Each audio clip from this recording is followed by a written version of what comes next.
오늘 우리가 읽은 말씀은 우리가 너무 잘 아는 말씀입니다.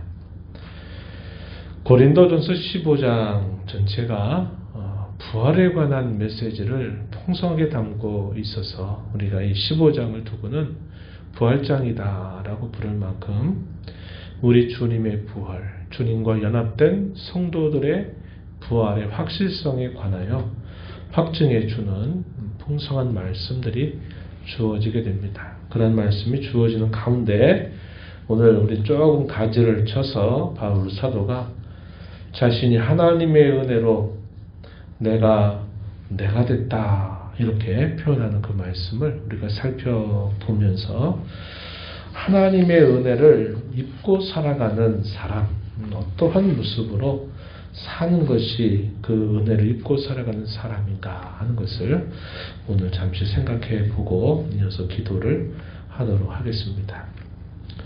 우리가 지난주에 읽었던 금요일날 함께 읽었던 말씀이 로마서 9장에 있는 말씀이었어요. 오직 하나님의 은혜로 우리가 택하시며 은혜를 받고 또 구원을 받고 평생토록 긍휼의 그릇으로 우리가 하나님의 사랑을 받고 산다. 그런 말씀을 나눴는데 오늘은 하나님의 은혜를 아는 자, 그 은혜를 입고 사는 자 어떻게 사는가 하는 것을 함께 생각해 보겠습니다. 바울 사도는 자신의 살아왔던 모든 삶을 되돌아보니까 그것이 다 하나님의 은혜였다라고 그는 깨닫고 모든 성도들에게 또 모든 교회에 그 사실을 고백하고 알려주고 있습니다. 자신이 사도가 된 것은 그의 인생에 있어서 결정적인 변화의 순간이었습니다. 자신에 대하여 뭐라고 표현했느냐? 많은 사도들 가운데서도 만삭되지 못해서 태어난 사람 같다. 교회의 박해자였고 자기가 알기로는 나사렛 예수가 이단의 괴수처럼 여기고 그렇게 박멸하려고 애를 쓰면서 살아왔던 그 삶을 주께서 친히 나타나셔서 변화시켜 주신 사건으로 말미암아 그 주님을 친히 배울 수 있는 기회를 통해서 자신을 사도로 삼아 주신 그 은혜는 자신의 인생에 있어서 가장 결정적인 순간이었다 하는 것을 말해주고 있습니다. 자기가 사도가 된 것, 이것은 전적으로 하나님의 은혜로 된 것이다. 이렇게 고백을 했습니다. 9절 말씀 가서 보면 나는 사도 중에 가장 작은 자라. 나는 하나님의 교회를 박해하였으므로 사도라 칭함받기를 감당하지 못할 자니라. 자신의 과거를 되돌아보면 자기는 그럴 만한 자격이 도무지 없는 자였고 교회 가운데서도 가장 나쁜 일을 앞장서서 했던 자신의 과거를 되돌아볼 때 자기가 구원을 받는 것뿐만 아니라 사도로 부름을 받아서 예수 그리스도 복음의 증인이 되어 복음을 전할 수 있는 것 자체는 전적인 하나님의 은혜로 된 일이다. 이렇게 고백을 해줍니다. 하나님께서 자신에게 베푸신 그 은혜가 자기가 그 결정적인 순간을 맞은 때로부터 자신을 어떻게 이끌어왔는가 하는 것을 잘 고백해 주는 말씀이 오늘 우리가 읽은 10절 말씀에 잘 소개가 됩니다. 너무나 유명한 구절이죠. 내가 나 된 것은 하나님의 은혜로 된 것이다. 내게 주신 그의 은혜가 헛되지 아니하여 내가 모든 사도보다 더 많이 수고하였으나 내가 한 것이 아니요 오직 나와 함께 하신 하나님의 은혜다. 이렇게 고백을 하는 말씀입니다. 이 내용들을 좀 곱씹어 보게 되면요. 하나님의 은혜가 자기에게 임해서 자신에게 어떤 변화를 가져줬는가 하는 것을 우리가 확인해 볼 수 있는데 첫 번째 내용이 뭐냐면 하나님의 은혜가 자기를 끊임없이 성장시켜 주셨다 하는 사실입니다. 우리가 읽은 앞부분에 보면 내가 나 된 것, 내가 나 된 것. 이 말이 무슨 말이겠어요? 자신의 과거의 삶에서 교회의 박해자여 원수여 죄인 중에 개수와 같이 살았던 자신을 부르시더니 지금까지 나를 이 복음의 일꾼으로 복음의 증인으로 주의 교회를 위한 주의 복음을 전하는 사도로 이렇게 살아온 모든 상황들을 두고서 간단하게 표현한 거죠. 내가 나 된 것은 나의 과거로부터 이제까지 오늘까지 내가 이렇게 많은 인생의 걸음을 걸어오면서 내가 지금 이 복음을 위해서 이렇게 살 수 있었던 것, 자신이 과거로부터 살아오면서 얼마나 많은 변화와 성장을 이뤄왔는가 하는 것을 표현해 주는 말이 나의 나 된 것이다. 이렇게 표현하는 말입니다. 내가 나 된 것. 이 표현 속에 그런 의미들이 담겨 있는 거죠. 만약에 자신이 과거보다도 더 못된 삶을 살았다면 내가 나 된 것은 하나님의 은혜라. 이렇게 말할 수가 없는 거죠. 그런데 자신의 과거로부터 지금까지 살아온 자기의 인생의 수많은 삶의 모습들과 수없이 변화되었던 그 모습은 과거와 비교했을 때 훨씬 더 복되고 가치 있고 존귀한 삶을 살게 되었다는 것을 말하는 거죠. 그것이 곧 하나님의 은혜가 그렇게 해준 것이다. 이렇게 고백하는 내용입니다. 두 번째 내용을 또 정리해보면 하나님의 은혜가 자기를 끊임없이 가만히 있도록 한 게 아니라 끊임없이 자기의 의지를 새롭게 하고 자기의 행실을 계속 분발하게 했다는 사실들을 표현해주고 있습니다. 거기 제가 표현을 했어요. 핵심적인 표현을 했는데 내가 모든 사도보다 더 많이 수고하였다. 다른 사도들에 비해서 그가 복음을 전하기 위해서 걸어왔던 수많은 전도의 여행길, 배를 타고 바다를 항해하면서 겪었던 수많은 일들, 얼마나 곳곳마다 많은 곳을 찾아다녔는지 몰라요. 그것은 다른 사도들조차 하지 못했던 일을 바울 사도가 한 일이거든요. 그런 모든 수고를 다른 모든 사도보다 더 많이 수고를 했다는 거예요. 하나님의 은혜를 받고 나서 보니까 내가 이렇게 해야 되겠다 하는 그런 의지를 끊임없이 성령께서 부추겨 주시고 자기를 더 분발하게 해서 이렇게 자기의 삶을 아주 바쁘게 그리고 가치 있게 의미 있게 살아오게 했다는 사실을 표현해 주고 있는 것이죠. 하나님의 은혜가 또 자기를 어떻게 했느냐, 겸손하게 했다는 사실을 표현하고 있습니다. 이어지는 말씀을 보니까 내가 한 것이 아니요 오직 나와 함께 하신 하나님의 은혜가 그렇게 한 것이다. 이렇게 그가 고백합니다.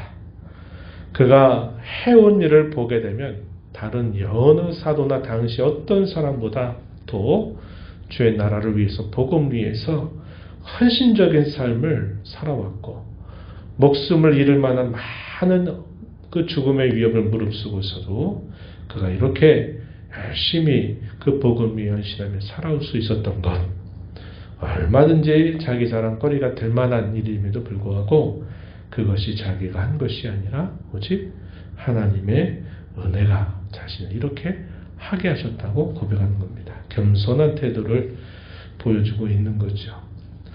이 말씀은 너무나 명료합니다. 그렇죠? 명료해요. 그런데 이제 우리가 이 말씀을 가지고 생각할 부분들이 있어요.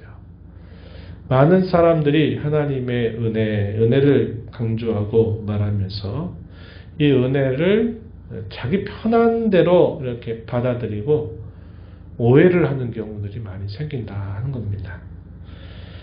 우리가 이런 하나님의 은혜를 잘못하면 이 은혜를 강조하는 우리 가르침이나 그러한 은혜를 잘 소중하게 여기는 교회들에 대해서 다른 사람들은 비방을 합니다. 어떤 비방을 하느냐? 항상 은혜만 말하고 그러면 교회가 열심히 식어져 버리고 아무것도 하지 않고 다 하나님의 은혜로 된다고 하니까 가만히 있지 않느냐. 이런 식의 이제 그런 비난들이 늘 있어 왔다 이 말이죠. 그런 부분에 있어서는 그들의 주장이 옳지 않지만 또 한편으로는 우리의 모습이 그런 비난을 받을 만한 모습을 많이 보여왔던 과거가 있다는 것도 우리가 부정하지는 못한다는 겁니다. 그런 대표적인 오해 어떤 것들이 있을까요? 방자해지는 거예요. 예를 들어서 뭐 조금 분위기를 얘기하면 감리교라든지 성결교나 이런 데는 행위에 대한 강조가 굉장히 많습니다. 자기 열심, 노력 이런 것들에 대한 강조가 많아요. 우리 장로교인들 같이 이렇게 하나님의 은혜를 말하고 그러면 그런 면에 있어서 태도나 이런 면들이 많은 차이가 있거든요. 그럴 때 우리가 쉽게 빠지기 쉬운 실수 중에 하나가 하나님의 은혜로 되는 건데 뭐 우리가 얼마나 잘한다고 하면 뭐가 되겠어 하는 이런 생각을 우리가 갖기 쉬운 겁니다. 그래서 우리의 마음이 방자해지기가 매우 쉽다. 또 이것이 현상적으로 많이 생겨나는 일이기도 하다 하는 사실입니다. 죄를 범해도 뭐 내가 이 죄를 어떻게 할 수 있는 게 아니라 하나님의 은혜로 내가 죄 용서받는 거 아니냐. 또 이렇게 우리가 생각하면서 죄에 대하여 경계심을 우리가 너무 가볍게 생각하게 되는 경우들도 많이 생긴다는 겁니다. 그래서 이런 면들은 우리가 늘 하나님의 은혜를 말할 때 우리가 빠지기 쉬운 실수이면서도 약점이고 그렇기 때문에 조심해야 될 일이 된다 하는 겁니다. 게으르고 태만한 것들 별거 다 아닌 것처럼 우리가 생각하기 쉽다 이 말이에요. 이런 면들에 있어서 우리가 항상 조심해야만 한다 하는 겁니다. 하나님의 은혜에 대한 강조가 이러한 것들을 부추기는 방법으로 가게 되면 그것은 잘못된 방향으로 가고 있는 것이로구나 우리가 생각을 해야 된다 이 말입니다. 또 한편으로 이럴 수 있어요. 남다르게 열심히 있게 뭔가를 하는 사람은 자기도 모르게 교만해져요. 영적인 교만의 태도를 가져서 나 정도만 좀 해보라지. 나 정도만 하면 되지 않겠어? 하는 식의 이런 식의 영적인 교만이 또 싹틀 수가 있다 하는 겁니다. 또 자기의 의로움, 자기의 잘남을 자랑하고 또 알리고 싶어하는 그런 욕망이 끊임없이 생겨나는 것도 여전히 하나님의 은혜를 우리가 아직은 잘 알지 못하는 부분이다. 이렇게 생각할 수 있는 것입니다.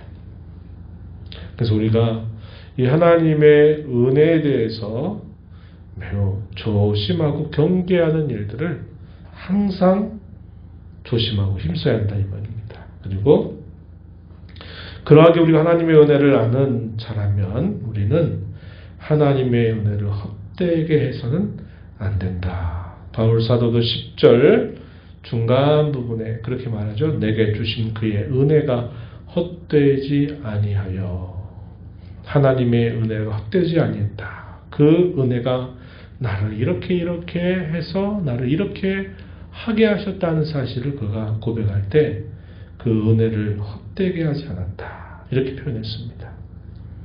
사도의 모범이 뭐였습니까? 우리가 앞에서 살펴본 것처럼 하나님의 은혜가 자기를 항상 더 좋은 모습으로 하나님의 사람답게 끊임없이 변화시켜 성장시켜 주었다고 하는 것. 하나님의 은혜가 자기로 하여금 안주하지 않게 하고 이 정도면 됐다고 생각하는 게 아니라 항상 자기 자신을 더 분발하게 해서 더 열심을 갖게 했다고 하는 것. 그럼에도 불구하고 그 모든 일들에 대하여서는 자기의 자랑이나 교만으로 간 것이 아니라 그것은 다 하나님의 은혜가 나를 이렇게 해주신 것이다 라고 고백하면서 모든 영광은 하나님께 돌리고 자신은 겸손하게 낮추는 자세를 갖는다 하는 겁니다. 오늘 우리가 이 말씀을 꼭 간직하면 좋겠어요. 그래서 우리가 하나님의 은혜를 늘 말하고 하나님의 은혜로 말미암아 우리가 이렇게 살아왔다고 고백하는 저와 여러분의 고백이 내가 아무렇게나 해도 내가 아무렇게나 살아도 하나님의 은혜가 나를 이렇게 해주실 거다. 앞으로도 그럴 것이다 라고 생각하는 자세를 이제는 조심하고 하나님의 은혜 때문에 내가 더 성도답게 잘 빚어가는 그런 모습으로 그리고 하나님의 은혜 때문에 내가 더 부지런한 마음으로 주님의 뜻을 행하기를 기뻐하고 마음이 방자함 가운데 빠지지 않고 죄를 별것 아닌 것처럼 여기는 태도가 아니라 죄를 더 예민하게 여길 줄 알고 모든 일의 결과를 오직 하나님께 돌려드림으로 그분의 영광을 드러내는 저와 여러분의 삶이 되기를 진심으로 바랍니다.